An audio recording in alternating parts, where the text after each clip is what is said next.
Shimiye Imana cyane kubwo uyu mwanya mwiza impaye wo kugaruka hano kuri Pure Gold TV mbasuhuza mwese mu izina rya Yesu kandi mbashimira amasengesho mwansengeye.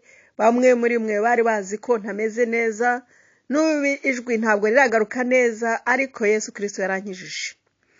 Nagize icyo bita gripe ikomeye cyane mu minsi itambutse, niyo mpamvu ntari mperutse, ariko Imana ibampera umugisha. Mwaransengeye kandi rwose Yesu ndumva yarankijije, meze neza, ndashima Imana. Ishimwe cyane rero ko nongeye kugaruka, nkaba ngira ngo dukomeze ijambo ry'Imana hamwe, cyane cyane kuri cya kiganiro kivuga ngo dushake mu maso y'Imana amasaha 3. Waba ugutese amasaha 3 Jose uricara hasi ukabishobora? Jewe icyo nababwira nuko ubu nayakoze. Nahereye saa 2 mu gitondo nyasoza saa 5. Uko nayakoze rero n'ukwicara hasi nkazimya telefone, ahasigaye ngasoma ijambo ry'Imana nk'isaha imwe, iyindi saha ngasenga, iyindi saha ngahaguruka ngasenga, ngenda ntembera, sabira umugisha wo duhuye, sabira umugisha abaturanyi, sabira umugisha buri wese uko umwuka wera anyoboye. Amasaha 3 ndayarangije kandi nyarangije ntananiwe, byihuse, nezerewe cyane. Ijambo ry'Imana riratubwira ngo nunshaka uzambona, nidushaka Imana tukayishakana umwete tuzayibona. Impamvu amasaha 3 yaje mu bitekerezo byanjye, hari agatabo nigeze gusoma k'ubuhamya bw'umuntu umwe wo muri Amerika wasenze amasaha 3, bukeye arimura agera kuri 5. Ubwo ndavuga uko yashobozwaga, uretse ko we mu buhamya bwe avuga ko yabikoraga buri munsi nyuma y'akazi. Yari umugabo udafite amashuri menshi, yari umugabo udafite akazi gahambaye, wakoraga muri resitora. Yamara gukora amasaha 8 muri resitora agataha, agashaka icyo kurya, ahasigaye agakora akazi k'umwami, agasenga. Bukeye amasaha 5 aza kwimura, Imana yumva ko imubwira ngo ayasenga 8. Imyaka iratambuka, ububyutse bwaraje. Icyo rero icyo gitabo nasomye nicyo cyanteye icyo nakwita courage, kugira ngo nanjye mbikore uko mbonye umwanya. Kuko niba Imana numva ko yampamagaye, ikampamagara gusenga no kuyikorera, ngomba kugerageza, kuko ijambo ry'Imana rivuga ngo nshaka uzambona. Aho niho nshingiye, nanjye ngomba kugerageza Imana, kuko navuga ati ngerageza urebe kutambona. Imana urayishaka ukayibona, amaherezo ububyutse buzaza kubera ubushake bwayo. Twebwe gusa wowe nanjye, niba wumva bikurimo, tuzasenga, ibindi tubirekere Uwiteka. Umurimo ni Uwiteka, twebwe ni ugukora kandi tuzahembwa. Tuzahembwa. Iki gihe umuntu aha Imana ni ukuvuga ngo irakizi kandi iracyandika. Imana ishimwe cyane. Nagira ngo dukomeze dusoma ijambo riri muri Matayo ibice 7 umurongo wa 7, niturangiza dusenga Imana. Musabe muzahabwa, mushake muzabona, mukomange ku rugi muzakingurirwa. Kuko umuntu wese usaba ahabwa, ushaka abona, nukomanga ku rugi arakingurirwa. Urakomanga, nukomanga urakingurirwa. Ukomeze ukomange. Ntabwo Imana ivuga ngo komanga rimwe, nuguhozaho kwa Yesu. Komanga, turakomanga, twongera tugakomanga, ejo twongera dukomange, ejo bundi dukomange. Imana izakingura, kandi nijya gukingura ububyutse buzaboneka, ibisubizo bizaboneka. Aho gushima, haleluya. Nk'ubu ndashima kuko nari ndwaye, none narakize, numva meze neza, afite imbaraga, nongeye kugaruka kuvugira umwami wanjye. Kubera ibihe biba bihinduka, gripe ziraza, za corona ziraza, ariko umuntu w'Imana iyo usenga ntabwo biguherana. Come on, ntabwo biguherana. Urasenga kandi bene data baradusengera. Ndashimira bene data bansengeye, tujya duhurira ku rubuga rwa GBF. Bene data rwose Imana bampera umugisha, Imana bampera umugisha, baransengeye.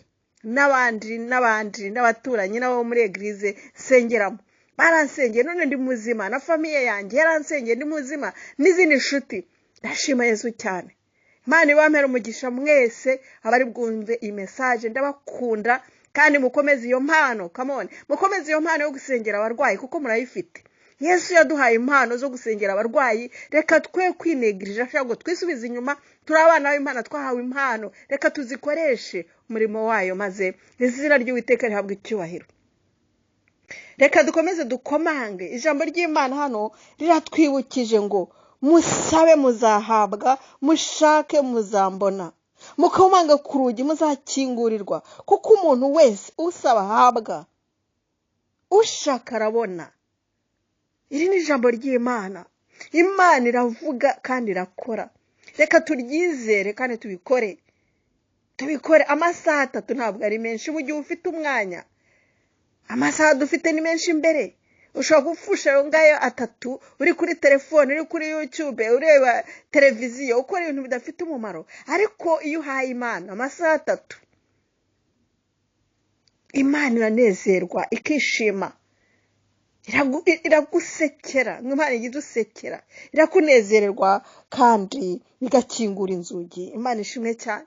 Ntavuze menshi, nagira ngo dukomeze ibihe byo gusenga.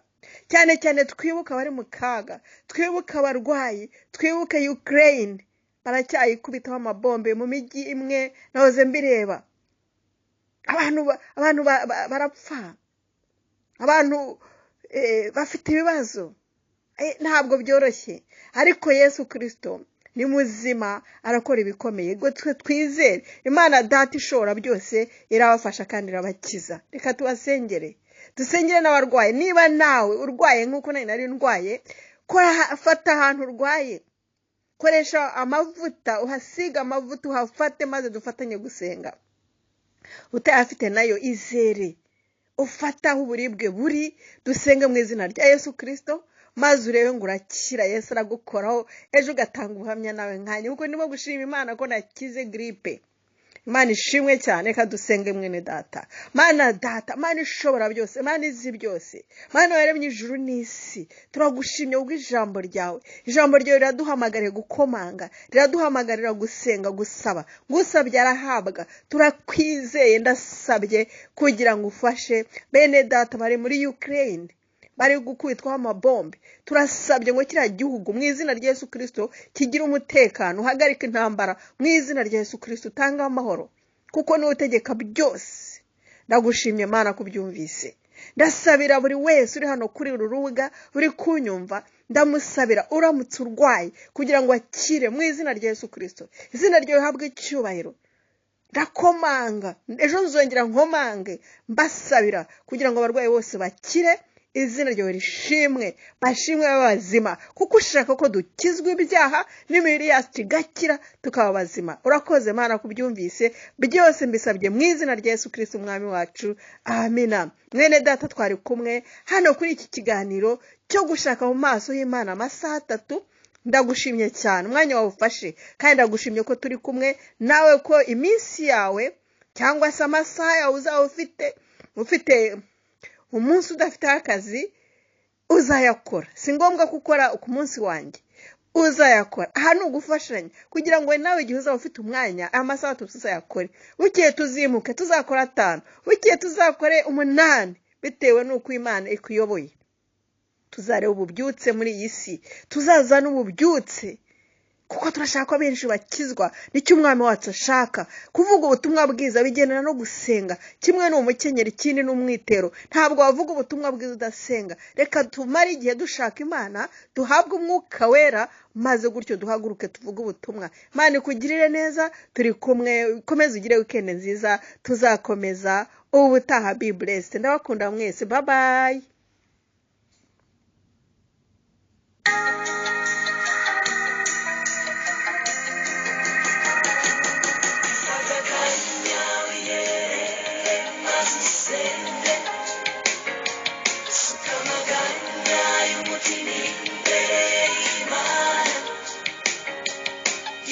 Dios se cumura.